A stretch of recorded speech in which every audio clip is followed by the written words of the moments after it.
to go. Sitting around with nowhere to go. You're talking to Jane, you're talking to Joe. Talking to Jane, you're talking to Joe. And then my recruiter came to me. Then my recruiter came to me. Say what you want to be. Say what you want to be. I told him mean and lean and green. Told him mean and lean. I'm Staff Sergeant Chamberlain. Captain Hudgins is talking with me today about just some stuff just in OCS and kind of some of our adventures together. And Captain Hudgins is retiring here pretty soon. He's got less than a year left, and I just want to make sure that we're capturing stories of the guys that have kind of been here. What is it, 4 years now? Is that how long you've been here? A little over 3, almost 4. By the time I retire, it'll be 4 years probably. Yeah, and we had Captain Taylor on yesterday, doing the same thing. So anyway, I just wanted to ask some questions and just have a conversation with you and record it so that other people can hear. And lots of candidates watch the stuff that's on the YouTube channel, and so it's just kind of a way to kind of give back to them, let them see what the other side looks like and what they can expect from phases 1 through 3 and all the good stuff. So first I want to hear about your time as a candidate. So can you kind of just walk me through, because you came through traditional Oklahoma, correct? I did, yeah. Yeah, so I was probably one of those guys that I didn't do any research whatsoever on OCS before I came here. So I had no idea what to expect. Like, I didn't know about phase 1 and what happens at the beginning and things like that. So, I was coming into it completely blind and not knowing really what to expect. I actually come into the OCS program knowing that I was going to go through the accelerated program. There was about 12 of us. And then that year, I think the state, it was a funding issue. So everybody that was in now what's called pre-OCS, we all were told, you're not going to accelerate anymore. You're going to do the traditional program because of funding. So my pre-OCS time actually turned into almost 10 months, because by the time they told us that, the traditional class had already picked up. So we had to sit there in a holding pattern for a long time. So my OCS traditional experience actually took me 22 months to commission. So it was a little while. Yeah, and I'm the complete opposite, because I had a discussion with my commander in like February or March or something of the year that I went through, and then I showed up to maybe one pre-OCS drill, and then we got on the bus and went north. So yeah. Oh, wow. It was very, very fast. And by the time I got to our class, so what class did you go through at? What was your number? 58. 58. Yep. So I was 6'4", so that's 6 years later. But they had basically told us there's 5 slots, and you'll all compete for those 5 accelerated slots if you want to go accelerated, which now that I'm on the other side, I do not think accelerated is the answer. I think traditionals absolutely makes the best National Guard soldiers, but I agree. Officers. And so we were all competing, and it was like your PT test and all these stupid scores, your test and your interview and your packet you put together. Like, they graded all that stuff, right, to give those 5 spots away. Mm-hmm. And I'm just very glad that I ended up going traditional. It was much better, I think. Yeah, and it fit my lifestyle better. I kind of look back now and thought, if I went through accelerated, I'd have to put a lot of stuff on hold, for 8, 10, 12 weeks, whatever it was back then. But yeah, so it was definitely a better choice for me. And I enjoyed it. There were some times it sucked. I got to phase 1, and then you had the shark attack, and then here you are, like, I was an E6. I was a staff sergeant in the Army and had been in for a while, a former Marine even. And here I am, been in the military that long, and then treat you like you're a new recruit, like a nobody, and that was a struggle for me, because there was a couple times during phase 1, like, I was in great physical shape, strong mentally, all that stuff, and I was just like, I'm not putting up with this crap anymore. I'm out. And so there's a couple times I really had to tough it through that, because it's like, I've been in for almost 13 years in the military. I had a professional civilian career, and it's like, why these people treat me like this? But you just got to stay the course and just stick with it. Yeah, I talked with Captain Taylor about that yesterday, and just like, there is a need for phase 1. It absolutely plays a role in this process, and because of the stress that you're going to have as a leader. I mean, even time, becomes a stressor. Like, everything's a stressor on a leader, and you have to go through a little bit of that And some people make business decisions out there, right? They're like, just kidding, I'm out. Like, and that's good. We need leaders. We need good leaders. We don't need someone who's going to crack under the slightest amount of pressure, right? Like, you're going to be fatigued. You're going to be making decisions, and we need people that can make those as well as possible, I guess. Right? So your time here at Phase 2, what was that like with the Oklahoma OCS program?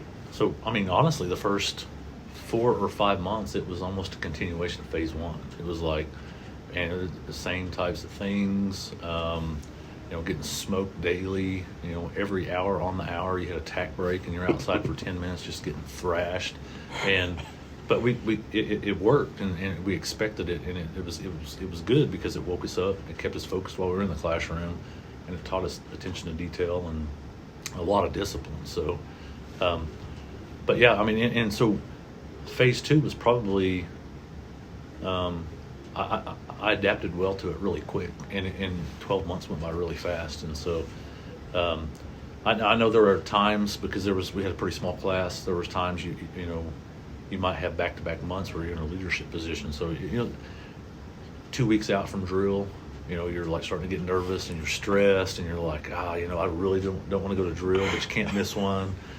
So that's another just a gut check. You got to reach in and say, I volunteered for this. They didn't order me to do it, so just do your best. I remember we had a meeting with the senior class that was graduating, but as we might have been pre-OCS, or maybe it was after we got back from Phase 1. I can't remember, and that's what one of the guys who was about to graduate said. He was like, "Look, I hated every single Friday night like that we had to come here.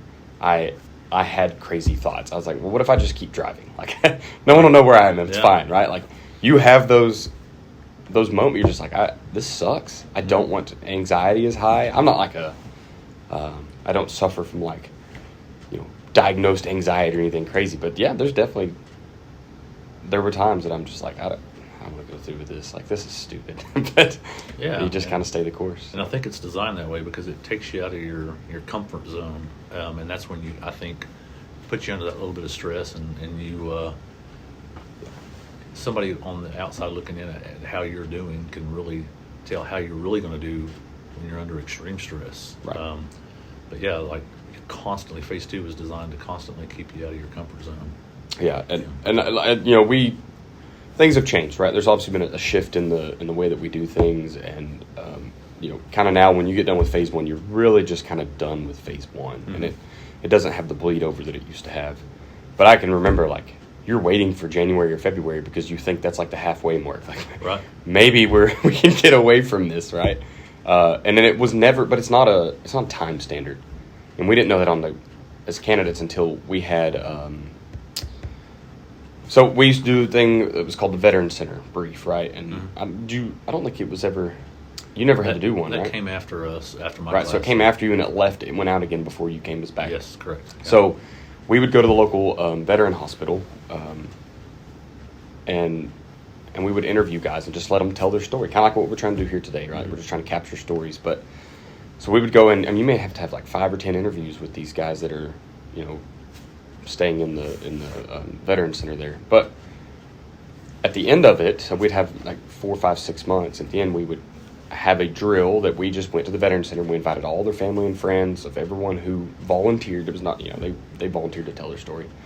And we made like PowerPoint presentations, but not boring like that, but like cool pictures and stuff that told their story. Like we had to do the research, almost like we were writing their biography, right? Their military biography. And we just did a brief and talked about their experiences, and it was so much fun. There's a lot of families that had never heard those stories, so I hate that it went away. I understand POI had to increase, and it took that away, and that's like the one thing that I would add back if we could to OCS. But we had that drill, and on the way back in the van, we all just had that moment of like, this is it. Like, this is the thing that brought us all together. We're a team. We executed this really hard thing, and I don't know, man. It was just, we realized then, like, it was never about the smokings or any of that. It was about when you can operate as a freaking element, when you can come together, quit having the screw ups. Like, that's the step. That's when you get to move on. That's exactly when it happened. So it was pretty neat. So I'd like to move on to your time as after OCS. You're a brand new lieutenant. Like, what are those first drills and months and years like?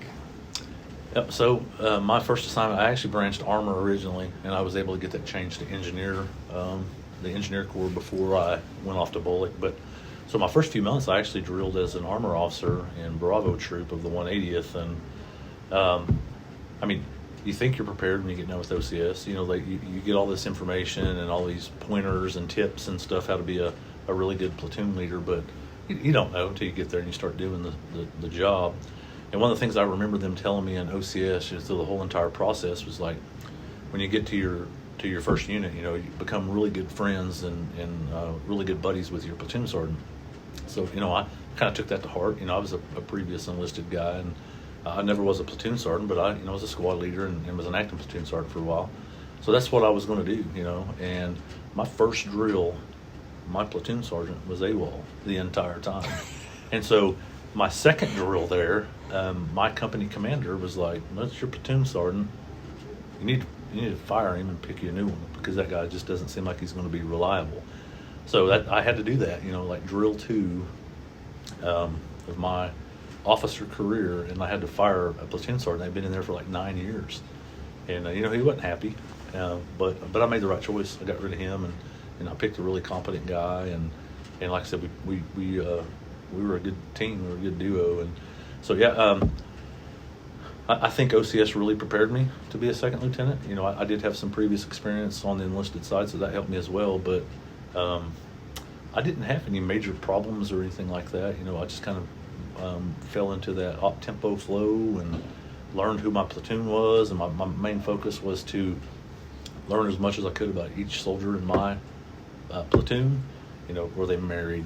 What were their civilian jobs? Did they have kids? And that way I could kind of relate to them a little bit better, and just to kind of be a mentor, kind of guide them down the right path, help develop those younger NCOs, get them to the proper schools and stuff like that. So I eventually rolled out and I went into Bullock, and then when I left Bullock, I was a different branch now, so I rolled into a different company and was a PL in another unit that I didn't know anybody in, so I had to kind of start the whole process over again. So it's a little different for me. Most people, they get your first MOS or your first branch and you stick with that, but me, I took a different path.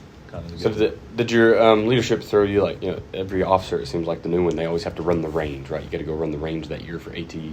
Did you have anything like that? Did they throw you a difficult thing and you got to like conquer it, or failed miserably, or whatever? So my first unit was Bravo Troop, and they're a mounted cav unit.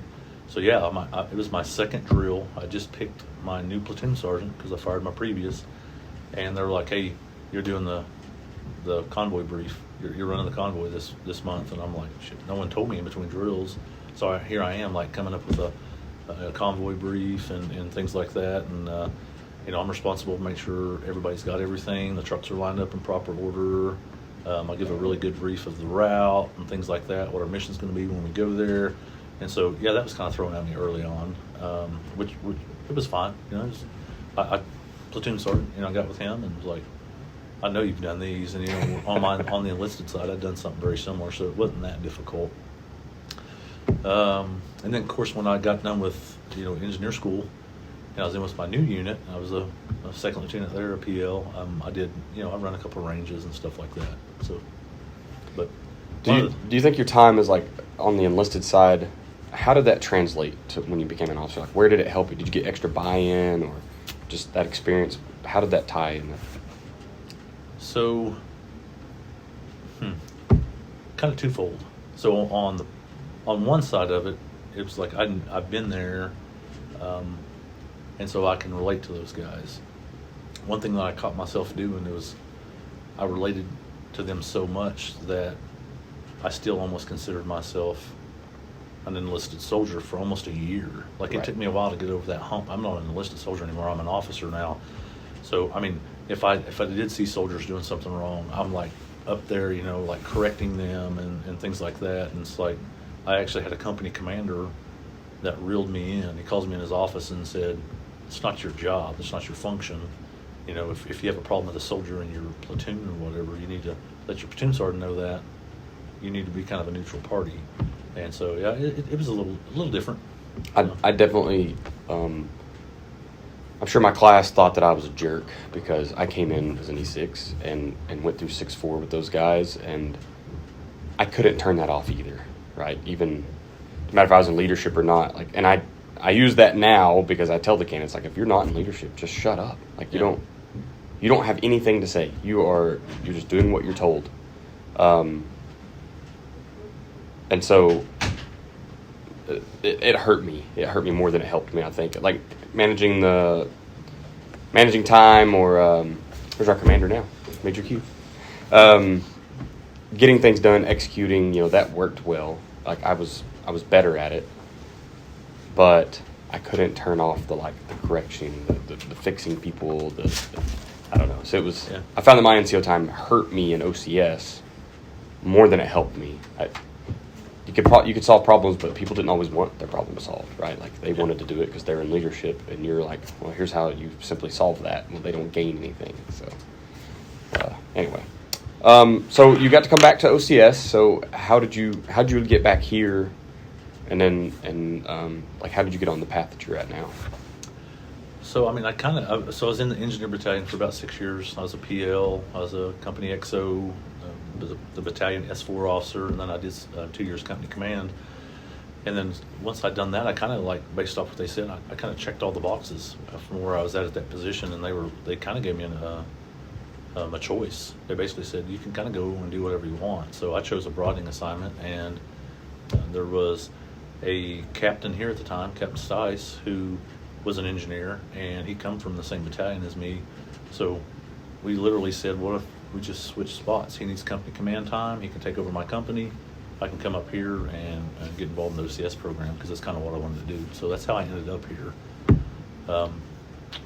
And it's been awesome. Yeah. I think that OCS is I had heard one story about OCS before I came here. And you talked about you didn't do your research. You had no idea what you were walking into. It's like a weird secret to all the enlisted soldiers. And I don't know why it's not.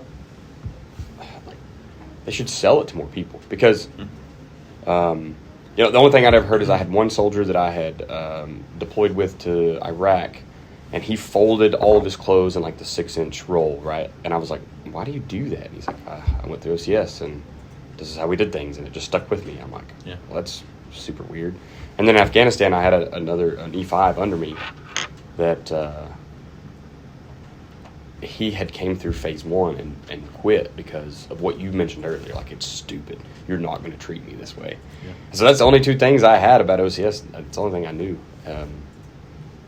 I think it's really good to have people that have gone through the program to come back to teach it, because I think you're just more vested.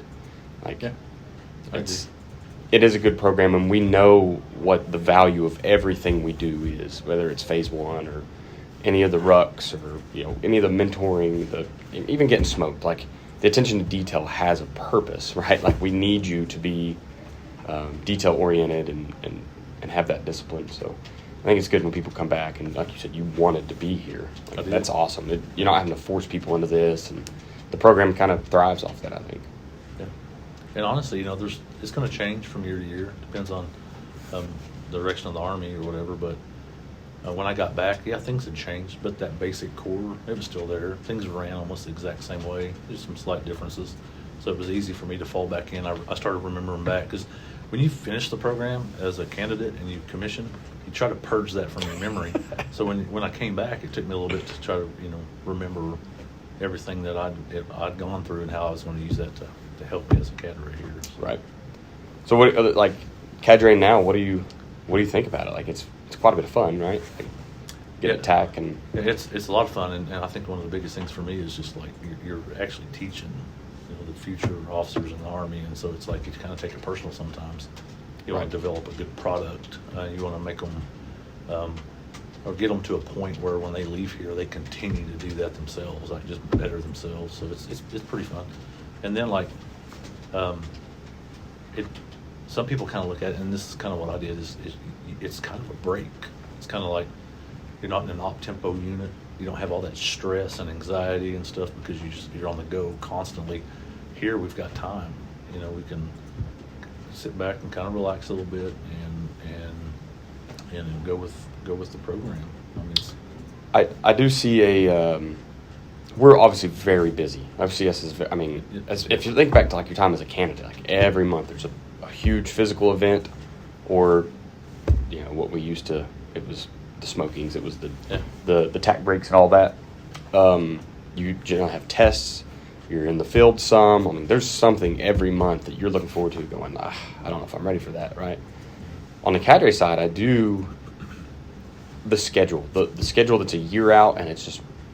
We just repeat it over and over and over again, right? And I think that's what kind of gets rid of all that stress. And eventually I'll go back to a unit, and I hope that that's something I can take too. Like, stress drill doesn't have to be chaotic. Like, sometimes it felt ill-prepared looking back. Like, why didn't we know what we were doing 90 days out? And maybe leadership did, and it just didn't get down to us. I was just a squad leader, so. Yeah.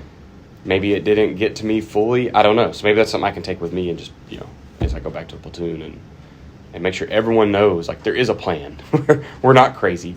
Things change last second every month, it seems like, at the unit level, right? And here, it can't, because we have to get these things done for the POI and stuff. So, all right. So I'll ask you. I want to know an Army story. Something funny, something ridiculous, just a story that kind of makes up your time at OCS, either as a candidate or cadre. Well, that's easy for me. I'll just go with as a cadre. It was like my first year here. It was you and I. So, it's when we had to go through and get our certifications or qualifications to be cadre here. So we went to Fort Lewis, Washington, and we were up there for a month. The front end, the first 2 weeks, we had to get our certifications knocked out, and then we were going to roll right into phase 3.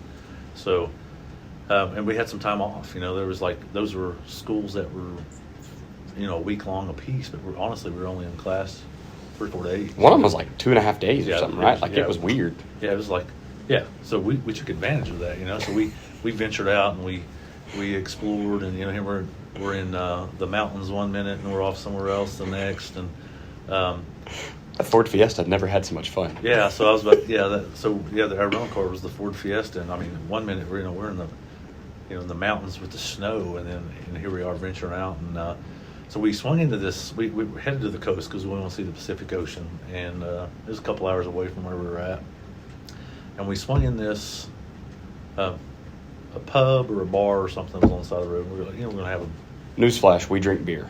Yeah, we drink a lot of beer, and we try to experience new beers and new pubs and everywhere we go. So, so we saw this place, and we swing in there, and we ordered our first drink. Well, there was a guy in there. He was he's a veteran, and I think Vietnam or Korean War or something. He was an older fella, and we started talking with him, and he bought us a round or two, and we were just talking, and we were talking about how pretty it was and things like that. Well, he said, well, you guys would probably be interested in seeing this whale that washed up on the beach.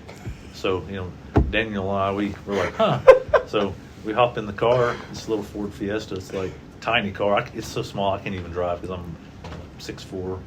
I can't even get behind the steering wheel with the seat all the way back. So Daniel has to drive the whole time. And here we are. We find a beach entrance because you can drive on the beaches there. And here we are driving 45, 50 mile an hour down this beach for miles trying to find this massive whale, and we never find it. No. And then we got the car stuck. You remember when he says 45 miles an hour, we're not kidding. Like we're rolling, and you can just see the sand, like the unpacked stuff down by the water, and then like the packed beach is up top. It's a lot more sturdy. Yeah. But then at one point, like it all went away. Like the soft stuff went all the way to the grass line or tree line or whatever. Like I didn't have any options. Like I've just gotta. We're going to go, and then we didn't go. No. And we got lucky because there was a man and a woman that were just walking the beach, and they were like they said they'd help us push the car out. So, and then once they got the car unstuck, or we all got the car unstuck, they were like, we asked them about the whale, and they were like, oh yeah, the tide took that away. Yeah, stinking in. Right. So I'm a biologist. I have a biology degree, so if I get the chance to touch something dead, like I'm touching it, like that. So that's all I could think about was just I'm gonna touch a dead whale today. Yeah, and the way this guy explained it, it was like 20 feet tall and 70, 80 feet long. I'm like, that would be awesome to go up and see something that massive out of the water. So, but yeah, we never found it. It stinks. All right, so last little bit, and then we will close this out. Yeah, we're still good on time. So a piece of advice for a candidate that's going to phase 1, 2, and 3. So, like, what's something that can help a candidate get through each of those? Phase 1, I would definitely say be mentally prepared. Do whatever you can to be mentally prepared. To me, it wasn't that physically hard.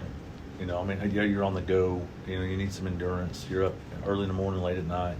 But you just got to stay strong mentally because you're not going to make it if you don't. Phase 2 is just the opposite, I think. You got to be more in physical shape because you have those other requirements, those critical events. You know, your 9-mile, your 12-mile ruck, your 4-mile graduation run, and it's a year long. So you have a potential to stop working out in between drills and things like that. And so just make sure you really work on your physical fitness during phase 2. Phase 3, that's a whole different beast, you know, because it's like they start to treat you once you get there almost like you're an officer now, but you're not. And I would say go there and have fun with it, you know. Just relax. You know, you've been taught a lot of stuff in the last, 13 months or so just kind of relax and calm down and just have fun with it, you know. And it's also, really physically demanding. It's like, so you better be in top physical shape because in 2 weeks, you're probably going to be rucking about 140 miles there. Yeah, it was right at 20 miles a day, right? Isn't that what we added up? Yeah, for the first, 10 days? I mean, there's a couple days you're not on your feet so much, but when you go to the field, you're carrying, 40, 50, 60-pound ruck because it's everything you need to be in the field. Yeah. You got to move it with you, and I want to say we average 21 miles a day, if I'm not mistaken. Yeah, that's right around there. It's a lot. Yeah, so there's that. It's crazy to look back and think about fate because did it as a candidate and then I turned around and did it as a cadre and that's a lot of miles. That's a lot of movement. It's a lot of miles. Awesome. Well, thank you so much for recording with me today, and I'm sure that everything you said today it's excellent and it will help candidates get through. So, and that's what I'm doing this for. Just help some candidates have some knowledge of what's on the other side and a reason to keep going. So, anyway, thank you very much. My pleasure. You're talking to Jane, you're talking to Joe. Talking to Jane, you're talking to Joe. And then my recruiter came to me. Say what you want to be. Say what you want to be. I told him me